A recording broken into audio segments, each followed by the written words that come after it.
Hello students, store control का हम अगला पॉइंट करते हैं। हमने कुछ पॉइंट कर लिया, आज हम खत्म कर देंगे। हमने 3 वीडियो बनाई है स्टोर कंट्रोल से, ठीक है। तो 2 आगे पॉइंट हो गया आपका। अब नेक्स्ट पॉइंट है हमारा रिक्विजिशन फॉर स्टोर। जैसा कि आप सभी को पता है, स्टोर कीपर का काम क्या है? सामान लेना और उसमें से सामान प्रोडक्शन डिपार्टमेंट को, परचेज डिपार्टमेंट से सामान लेना और को रिक्वेस्ट भेजने, सप्लायर से सामान रिसीव करना और उसमें से प्रोडक्शन डिपार्टमेंट को सामान दे देना, ठीक है। अब उसने देख लिया, हर एक कार्ड का देख लिया, बिन कार्ड देख लिया, इतना सामान आया था, प्रोडक्शन डिपार्टमेंट ने इतना ले लिया है, अब मिनिमम इतना रहा है, किस समय उसने परचेज डिपार्टमेंट को रिक्वेस्ट भेजने की और सामान मंगाओ। ये सारी काम किसका होता है? स्टोर कीपर का होता है। तो इसको हम क्या कहते हैं? रिक्विजिशन फॉर स्टोर, मतलब कि डिमांड करेगा। उसने स्टार्टिंग में मैंने आपको बताया था ना, परचेज में, कि वो एक कार्ड बनाएगा, रिक्वेस्ट भेजेगा, send requisition for material for replacement in time so production में नॉट, मतलब कि वो टाइम पर प्रोडक्शन परचेज डिपार्टमेंट को भेजेगा, रिक्वेस्ट भेजेगा कि सामान आ जाए, ठीक है। और ताकि ऑर्डर लेवल, उसके लिए क्या क्या पॉइंट ध्यान में रखेगा? ऑर्डर लेवल देखेगा, इकोनॉमिक ऑर्डर क्वांटिटी देखेगा, मिनिमम मैक्सिमम क्वांटिटी देखेगा। ये सारे हमारे न्यूमेरिकल हम अच्छे से करेंगे, ठीक है। ये हमें बताएंगे कि मिनिमम स्टॉक कितना होना चाहिए, मैक्सिमम स्टॉक एक स्टोर रूम में कितना होना चाहिए। ये सारे न्यूमेरिकल है, ये हम करेंगे अच्छे से, समझ गए। और इकोनॉमिक ऑर्डर क्वांटिटी मतलब कितना सामान का ऑर्डर देना है। ये हमें हर एक पॉइंट आपका बहुत ही इंपॉर्टेंट न्यूमेरिकल है, ये हम करेंगे। ये स्टोर कीपर देखेगा किस समय ऑर्डर देना है, परचेज डिपार्टमेंट को कहना है कि मंगवा लो सामान, और उसके पास मिनिमम इतना हमेशा पड़ा होना चाहिए और मैक्सिमम से ज़्यादा उसने नहीं मंगवाना है। ये सारी, इसके लिए वो रिक्वेस्ट किसको भेजता है? परचेज डिपार्टमेंट को भेजता है। कौन भेजता है? स्टोर कीपर भेजता है, ठीक है। ये आपको क्लियर है? 6th पॉइंट ये स्टोर कंट्रोल का ही पॉइंट है। नेक्स्ट स्टोर रिकॉर्ड, जैसे कि स्टोर कंट्रोल तभी करेंगे ना, स्टोर रिकॉर्ड होगा, है ना। सबसे पहले आपको क्लियर है बिन कार्ड क्या होता है? बिन कार्ड क्या होता है? जिसमें हम रिकॉर्ड करते हैं, एक कार्ड है, ठीक है, एक रैक बना दिया ना, उस रैक में कितना सामान रिसीव किया, रख दिया, और उसमें से कितना इशू कर दिया और कितना बैलेंस बच गया है, और बार बार हम उसकी एंट्री करते रहते हैं। Recorded in the column of the bin card and balance of the quantity store is, है ना, करते रहते हैं। These card are maintain by store keeper and store keeper is answerable for any difference, मतलब कि उसमें यदि लिख दिया, कार्ड लिख दिया, और यदि उसमें डिफरेंस है और जो सामान रखा हुआ है उसमें डिफरेंस है, तो स्टोर कीपर क्या होगा?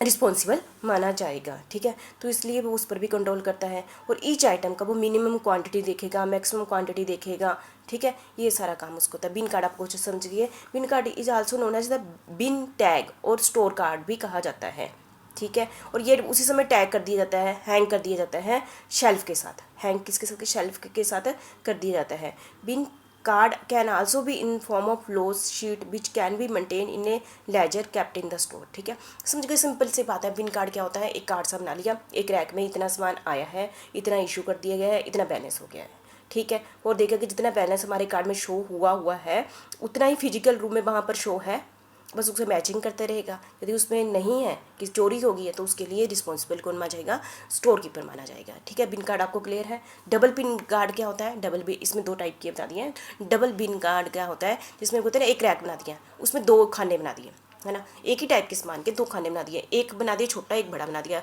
छोटे में क्या कर दिया? मिनिमम, हम कहते हैं ना स्टोर रूम में मिनिमम इतना सामान हमेशा ही होना चाहिए, वो उतना मिनिमम में रख देता है, उसमें एक रैक में रख देता है, और बाकी सामान बड़े वाले में रख देता है। मतलब जैसे ही बड़े वाला ख़त्म होता है वैसे ही ऑर्डर दे देता है, ताकि मिनिमम इतना सामान वहाँ पर पड़ा रहे, उसको यूज़ नहीं करता, है ना। कहाँ हमें गिनना पड़ेगा मिनिमम कितना रह गया? बाई चांस हमने कहा, जैसे कि हम 100 आइटम यूज़ करते हैं, हम सोचते हैं 10 आइटम हमेशा पड़ी रहे, और 10 आइटम को क्या करेगा? छोटे वाले में रख देगा और 90 आइटम ऊपर वाले में रख देगा। ऊपर वाले को यूज़ करता रहेगा, 10 वाले को पड़ा रहने देगा, ठीक है, ताकि इमरजेंसी में ये 10 वाला मिनिमम वहाँ पर पड़ा रहे, ठीक है। ये भी बड़ा अच्छा सिस्टम है, ठीक है।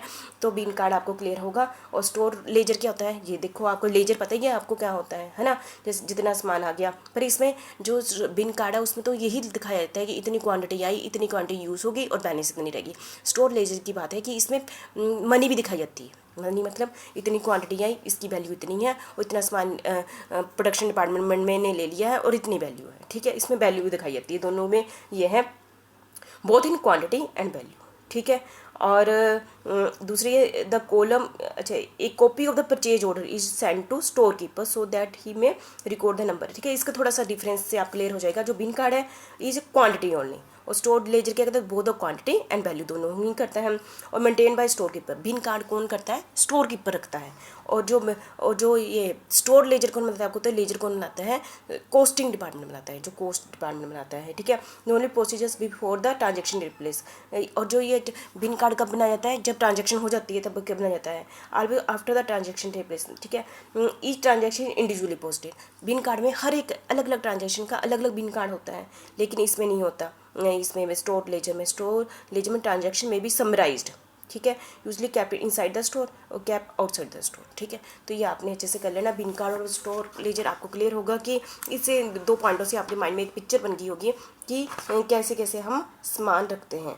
तो कहते हैं बिन कार्ड क्या इंपॉर्टेंट है, आपको भी लगता होगा क्या, क्योंकि मेंटेनेंस ऑफ द स्टोर है, डिफरेंस इन फिजिकल स्टोर है, मतलब कि आपको डेफिनेशन से ही पता चल गया होगा बिन कार्ड बहुत इंपॉर्टेंट है। स्टोर लेजर तो बड़ा ही इंपॉर्टेंट है, तो इसमें भी सेम ही है, इसमें भी क्वांटिटी कितनी है, आगे कितनी यूज़ होगी, सब कुछ बताते हैं, लेकिन इसमें अमाउंट भी बताते हैं। और ये कोस्ट डिपार्टमेंट रखता है, बिन कार्ड स्टोर कीपर रखता है, ठीक है। छोटे छोटे दोनों ही इंपॉर्टेंट है अपनी अपनी जगह पर, दोनों ही। एक रीचेकिंग भी हो जाती है कि दोनों ने जो क्वांटिटी दिखाई हुई है वो सेम दिखाई है, ठीक है। तो मुझे लगता है कि आपको अच्छे से समझा गया होगा, ठीक है। इसी के साथ हमारा स्टॉक कंट्रोल खत्म होता है, ठीक है। हमने अभी तक इस चैप्टर में 2 टॉपिक कर लिए हैं। एक तो हमने क्या कर लिया, परचेज डिपार्टमेंट का काम कर लिया था पहली वीडियो में, और दूसरा टॉपिक हमने क्या किया, स्टॉक कंट्रोल, ठीक है। जितनी भी 2-3 जितनी वीडियो बनी है तो एक ही लॉन्ग क्वेश्चन को कवर करती है। वैसे भी आपको नॉलेज एक पूरी पिक्चर बन गई है ना, और वैसे भी काफ़ी कुछ आपको पहले से ही पता था।